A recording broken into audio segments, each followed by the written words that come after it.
There's something nobody warns you about when a relationship starts to crumble. It's not that love disappears all at once, it's that it dies in silence. And that silence, when not heard in time, ends up destroying you more than any argument. At first, it's subtle, cold messages, hugs that say nothing, conversations that feel forced, but you gloss it over, justify it, deny it, because accepting that something is being lost hurts more than lying to yourself. Emotional disconnection doesn't always come with shouts or clear goodbyes. Sometimes it settles in gradually, like dust accumulating in a room that no one inhabits anymore. And you're still there, fighting alone, carrying a relationship that no longer holds up, hoping that the other person will react, will come back, will realize. But they don't. And while you wait, you break. The most dangerous thing is not the lack of love, it's what you do to yourself in the process of ignoring it. Because when you stop setting boundaries, when you silence what hurts, when you endure for fear of losing, you're already losing yourself. And that's the highest price you can pay. This video is not a consolation, it's a wake-up call. It's for those who are tired of pretending that everything is fine when inside they know it's not. It's for those who want to stop romanticizing what only confuses, what hurts, what empties. And above all, it's for those who are willing to recognize the signs before it's too late. Because yes, you can respond with dignity. Yes, you can act with emotional clarity, without falling into drama or desperation. And yes, you can also let go with self-love, even if it hurts. We're not going to talk about impossible theories. We're going to talk about real practices, about tools that you can apply today if you're willing to stop lying to yourself. 8 signs, 8 ways to open your eyes, and 1 decision to continue on autopilot or to wake up once and for all. 1. Stop making up excuses for what already hurts. One of the most silent ways to break yourself inside is to justify what is already hurting you. When someone starts to drift away, when attention turns into indifference and presence into empty routine, the most common thing is not to recognize it, it's to make up excuses. You tell yourself they're stressed, they've had tough weeks, everything will go back to how it was. You cling to that idealized image of what you were, ignoring what is actually happening in front of you. What hurts for a reason. And even though your mind tries to disguise it, your body and your emotions know it. You feel it in your chest, in the way you no longer enjoy the moments, in the short responses, in the uncomfortable silence, in the lack of interest. But instead of accepting it, you cover it up with empty phrases. You say it's just a phase, you're exaggerating, you need to be more patient. And little by little, instead of setting boundaries to what breaks you, you start breaking inside. Stoicism teaches that the most valuable thing you can do is face reality head-on. It's not about enduring everything without complaining, but about stopping the denial of what is already evident. Because every excuse you make up is a way of giving up your power, of staying where you are no longer chosen, of enduring what you shouldn't tolerate. And even though you think you're saving the relationship, you're actually losing respect for yourself. Don't confuse understanding with self-abandonment. Understanding the other person does not mean justifying everything that hurts you. Being patient is not the same as staying silent when something is already consuming you. Being strong, from a Stoic perspective, is not enduring the unbearable, but having the courage to act clearly. Pain is a signal, and if you're constantly feeling it, if you feel empty in a relationship that used to fill you, you're not being dramatic, you're waking up. Often avoiding naming the pain is a strategy to avoid making decisions. You know that if you recognize it, if you accept it, you're going to have to act. And acting means discomfort, change, perhaps letting go. But pretending nothing is happening only prolongs the suffering. More than a protection, it becomes self-aggression. This is the first step. Stop lying to yourself. Stop defending what no longer makes sense. Stop looking at the past as if it were a promise of the future. And above all, Stop turning your pain into something acceptable just because you fear facing the truth. Stoicism doesn't ask you not to feel. It asks you not to ignore what you feel, to observe your pain without fear, and to make decisions based on what is, not what you wish it to be. If it hurts, it's time to act. If something breaks you, don't justify it, stop it. And if someone stopped choosing you, it's your duty to choose yourself again. Don't cover up what screams to be heard. Don't soften what already cuts you inside. Respect starts by accepting what hurts, not by covering it up. 2. Learn to listen to what the silence is screaming. There are silences that accompany, and there are silences that destroy. Not all voids are the same. In a relationship, silence can be a refuge of peace, but it can also be the clearest evidence that something is falling apart. And the danger is not the silence itself, but what we decide to ignore when we hear it. Because that silence is not casual. It is saying something. It is screaming, even if it doesn't use words. And if you don't know how to read it in time, it can drag you along with it. When a relationship cools emotionally, the first thing to disappear is not the grand gestures, but the small ones. The complicit look, the spontaneous conversation, the shared laughter, the genuine interest in how your day went. All of this begins to fade and is replaced by a kind of distance disguised as calm. And you, instead of facing that coldness, start to adapt. You get used to the silence, you resign yourself to the connection no longer being there, but the soul notices. And that void begins to hurt, even when there are no arguments or shouts. Listening to the silence means recognizing that communication no longer flows, that words feel forced, or that they simply no longer arrive. It is understanding that the other person stopped asking questions because they stopped caring, or that you stopped talking because you know there is no longer space for what you feel. It is realizing that the relationship has become a place where there is physical presence but emotional absence, and that, although it doesn't sound loud, weighs more than any shout. From Stoicism, we are taught to observe reality with objectivity. It's not about assuming the worst or exaggerating every change in behavior. It's about seeing clearly what is happening without embellishing it. If silence has become more constant than conversation, if emotional distance grows every day, if you feel that you are alone even though there is someone by your side, then it's time to listen. Because not everything is said with words, and often the body, the tone, the indifference say more than 1,000 sweet phrases. Don't wait for a formal explanation when the disconnection is already happening before your eyes. Not all people have the courage to say they no longer feel the same. Some withdraw in silence, others slowly fade away, and you are left waiting for a clarity that will not come. That's where your responsibility comes in. Stop depending on what the other person says and start interpreting what they are already saying with their attitude, with their absence, with their coldness. Listening to the silence is not sinking into paranoia. It is developing emotional sensitivity.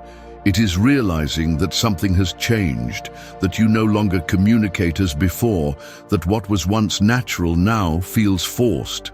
And instead of continuing to wait for something to magically change, you must act with maturity.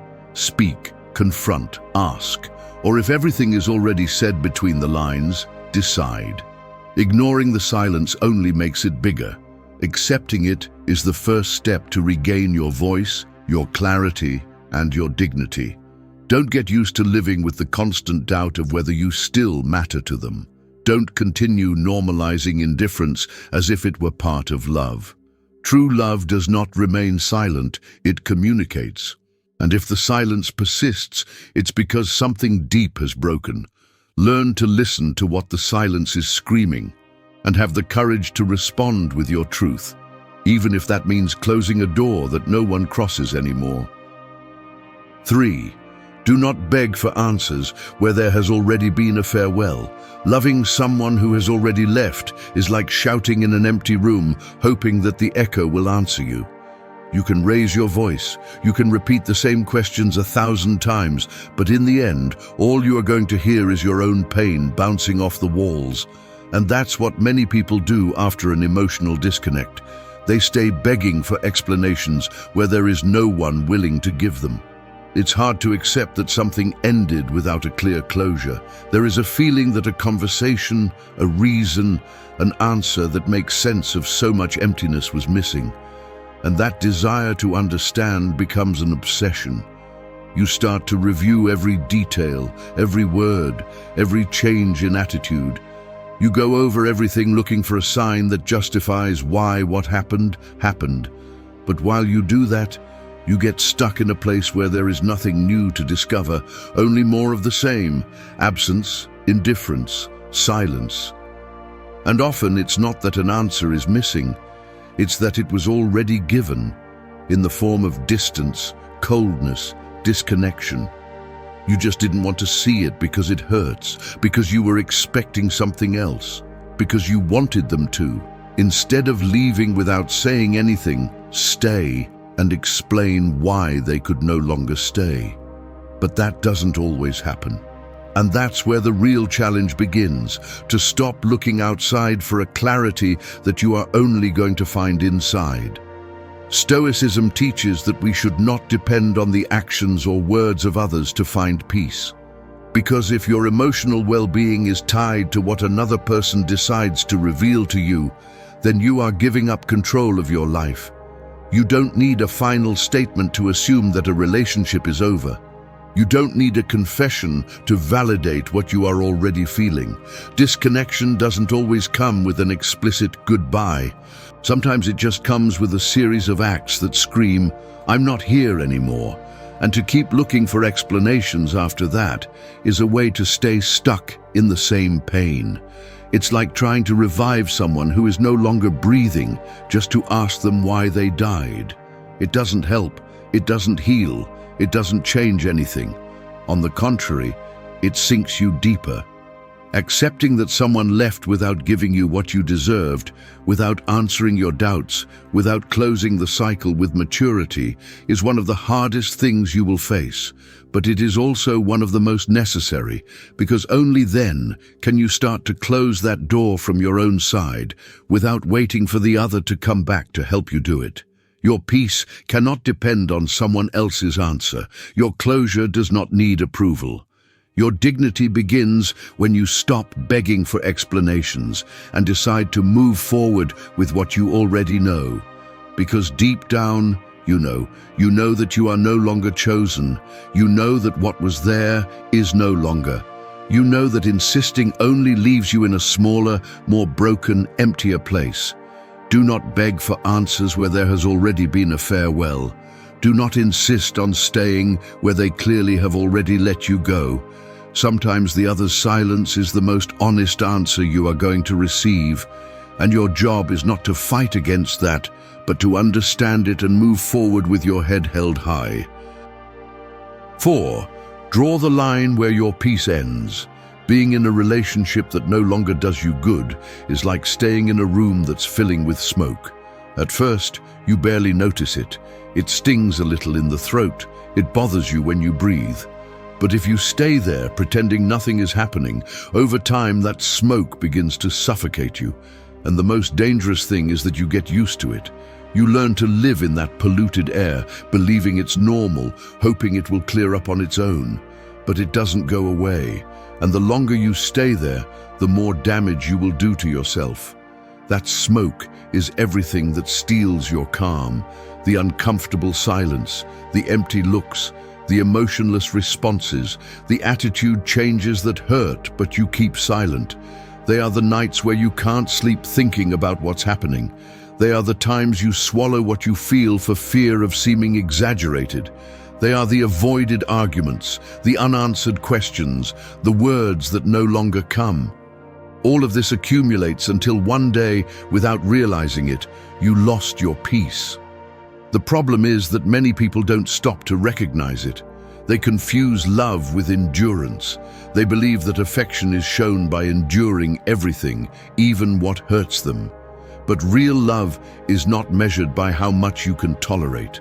Love is also respect, care, reciprocity. When any of these pillars falls, what you're holding is no longer love, it's a distorted reflection of the past. Stoicism teaches us to see reality as it is, without adornments.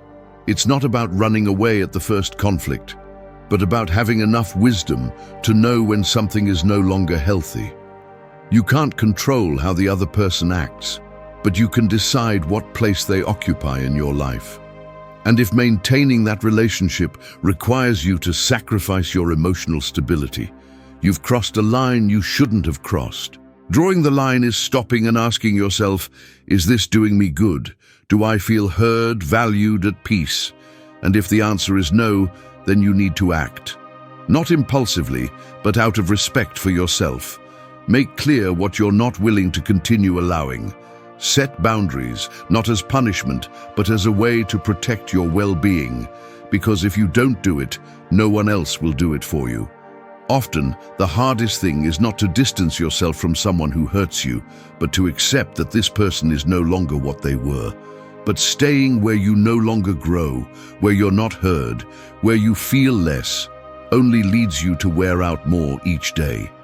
And that's not love. It's emotional dependence in disguise.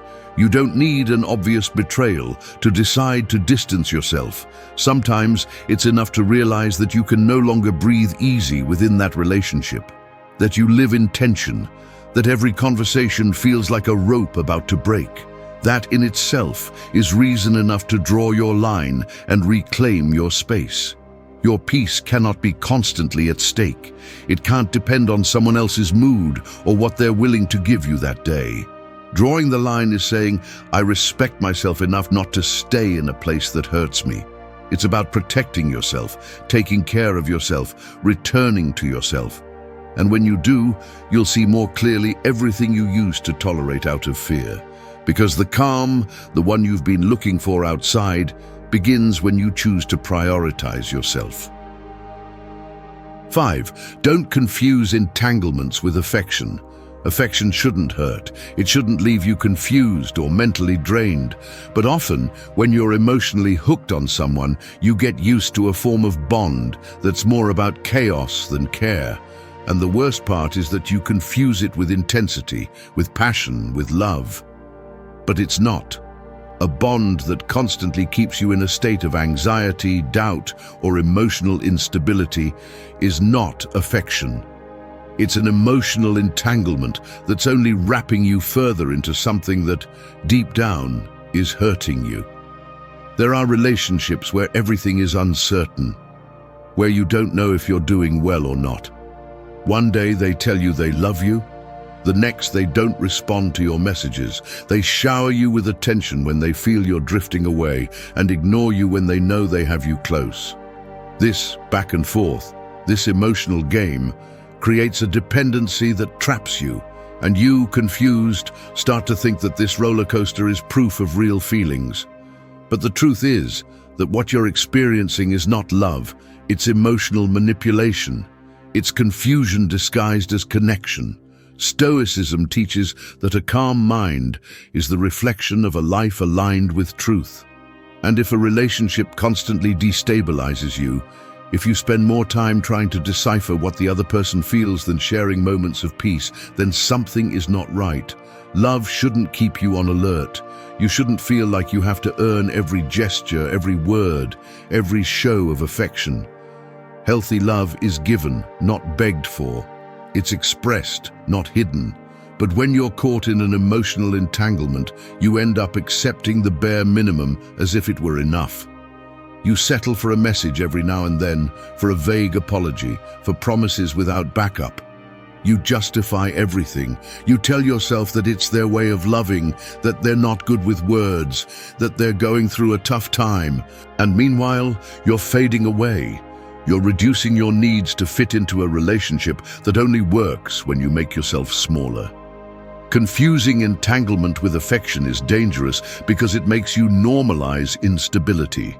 You think the problem is you, that you're asking too much, that you're being exaggerated. But no, You're not wrong for wanting clarity, for wanting presence, for wanting a love that doesn't wear you out. You're wrong for accepting that what you're given is the best you can have. A relationship shouldn't feel like an emotional puzzle. You shouldn't be constantly interpreting silences, guessing intentions, waiting for changes that never come.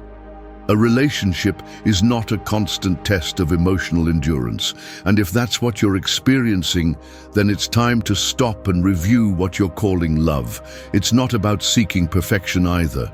All relationships have ups and downs, but there's a difference between going through tough times and living on a constant roller coaster. Real affection builds, it doesn't confuse. It brings stability, not anxiety. It makes you feel seen, not ignored. And if that's not present, then what you have is not affection. It's an emotional trap. The Stoic path reminds us that we should be at peace with ourselves before being tied to bonds that fragment us. If a relationship messes you up inside, if it doesn't allow you to think clearly or live peacefully, you don't have to stay there.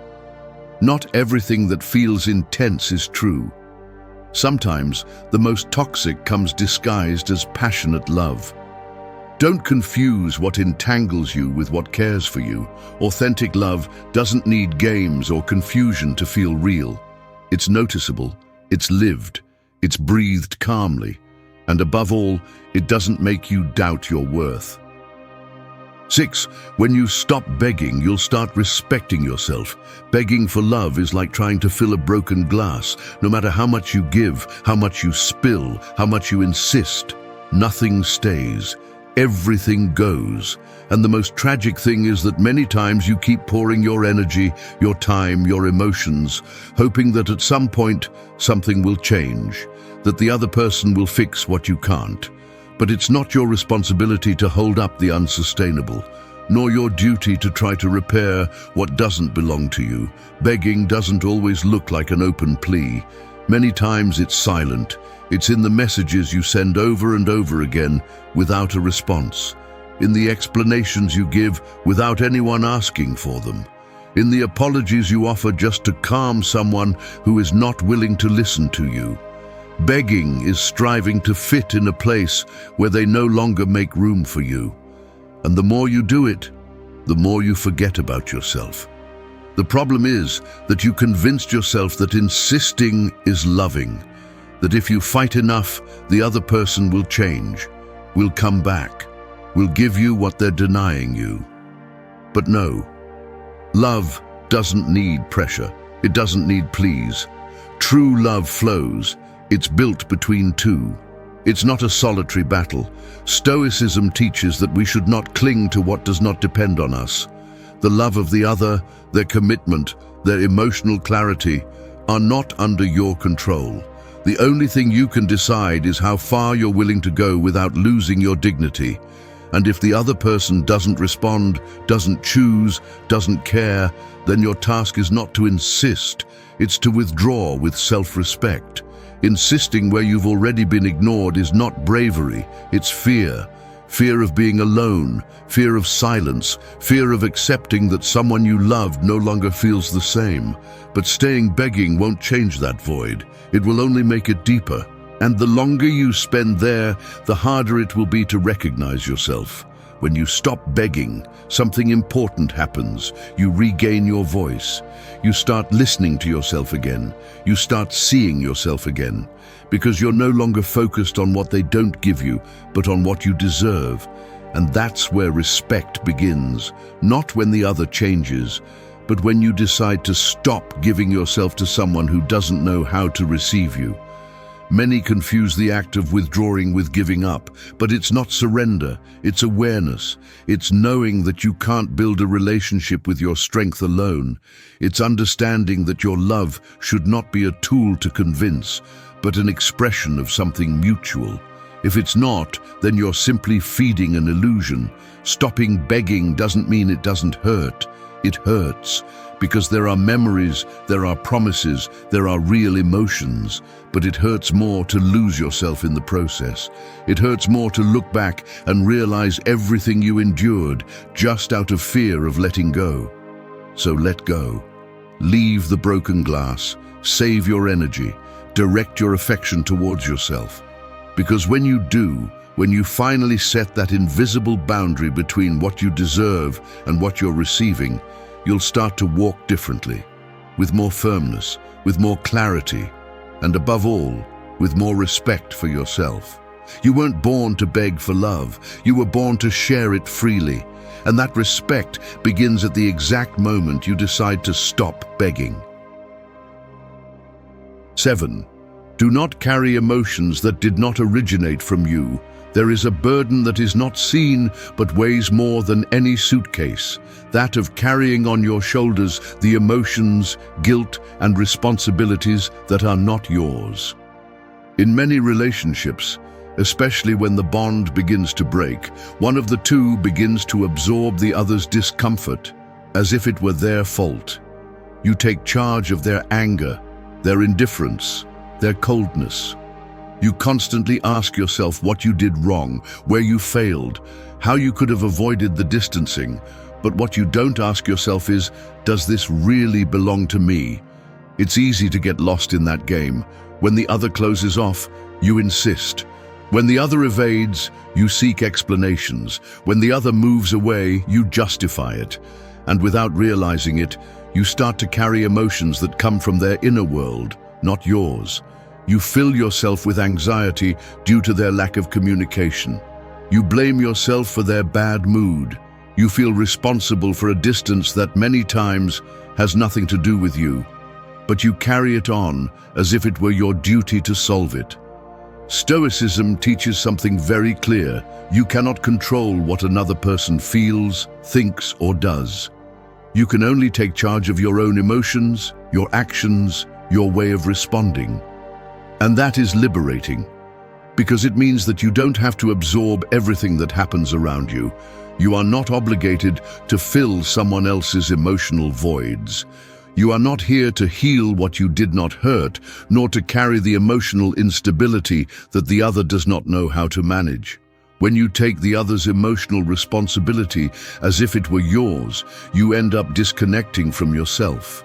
You start to act from guilt, not from love, from fear, not from clarity. You try to repair what you did not break, save what does not concern you, hold what the other has let go, and that inevitably wears you out. It is important to understand that not all the emotions you perceive in a relationship have to be processed by you. If the other person is distant, quiet, irritable, or absent, that does not always mean that you did something wrong. They may be dealing with their own conflicts, with their unresolved voids, with their personal frustrations.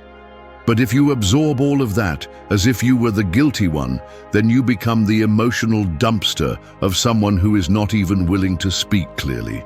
And the most dangerous thing is that you get used to that dynamic. You end up believing that love implies carrying everything, even what breaks you. But no, loving is not sacrificing yourself completely. It is not blurring yourself so that the other is well. Healthy love involves shared responsibility, mutual care, real communication. If only you are taking charge of holding up the relationship, then you are closer to abandonment than to love. Ceasing to carry what is not yours does not make you a cold or selfish person. It makes you a conscious person. Someone who knows where their responsibility begins and ends. Someone who is willing to accompany, but not to sink. Because you can be next to someone who has difficulties, but that does not mean that you should carry their wounds. You did not come to this life to save anyone. You came to build relationships where both support, listen to, and take care of each other. If that does not exist, if the emotional weight always falls on you, then it is time to let go of the backpack that does not belong to you. Do not carry emotions that did not originate from you. Respect your emotional space. And remember, helping is not the same as absorbing. Being present is not the same as disappearing inside. 8. Don't let yourself be seduced by words that have no backing. There are phrases that sound beautiful but are empty. Words that seem like love but are just a strategy to hold you a little longer. I don't want to lose you. I miss you. I'm going to change. I just need time. And although each of these promises lights up your hope for a moment, the truth is that if they are not accompanied by clear, firm, and consistent actions, they mean nothing. A person can tell you that they love you while ignoring you. They can ask for your patience while hurting you. They can promise commitment while continuing to act indifferently. And you, with a heart full of desire to believe, start to justify the unjustifiable. You cling to these phrases as if they were evidence that there is still something real, even though the facts show you the opposite every day. The most difficult part of an emotional disconnection is not the silence. It's when there are still beautiful words that confuse you. It's when they tell you what you want to hear just when you're about to make the decision to leave. And there, in that moment of emotional weakness, you stop, you postpone, you convince yourself that maybe this time it is serious, but it's not. Because words without backing are just smoke. And smoke, no matter how dense it may seem, does not sustain a relationship. Stoicism teaches us to look at reality objectively, not to be carried away by appearances or momentary emotions, and this also applies to love. It's not about what someone says they feel, but about how they act when it matters most. Love is not only demonstrated in speeches, it is demonstrated in difficult moments, in constant details, in the coherence between what is said and what is done. When someone really wants to be with you, they don't just say it, they show it. They are present, they listen to you, they make the effort, they change what hurts, they commit not only with words but with actions. And if that's not happening, then no matter what they tell you what you want to hear, the truth is already in front of you. Clinging to empty promises is a form of self-deception. It's waiting for the other person to become the version that only exists in your mind. It's living on expectations while reality hits you every day. And in that process, you wear yourself out. You fade away. Because there is nothing more painful than sustaining a relationship with beautiful words and absent actions. You have the right to expect love, but you shouldn't have to beg for consistency. You shouldn't have to put together the pieces of someone else's emotional puzzle just because they once said they loved you. Love is not just about what is said in moments of guilt, regret, or fear of loss. True love is sustained with presence, with actions, with real care. Letting yourself be seduced by empty words is staying in the same place out of fear of moving forward. It's believing that change is about to come when you already know it won't. And that's not romanticism, it's denial. It's putting a blindfold on your eyes when you've already seen everything you had to see. Don't let yourself be manipulated by phrases that only appear when you're about to let go. If that person really feels what they say, they will show it without you having to demand it. And if they don't, then they're not taking care of you. They're just trying to hold you back. No more speeches without actions. No more "I love you" without presence. No more "I'm going to change" without real transformation. Love does not live in the mouth. It lives in actions. Thank you for staying until the end of the video. If you watched the whole thing, comment "I am Stoic" as our secret signal to know that you're a true student of Stoicism. Don't forget to subscribe and give the video a like if you enjoyed it. See you in the next video, and remember, keep cultivating your Stoic mind.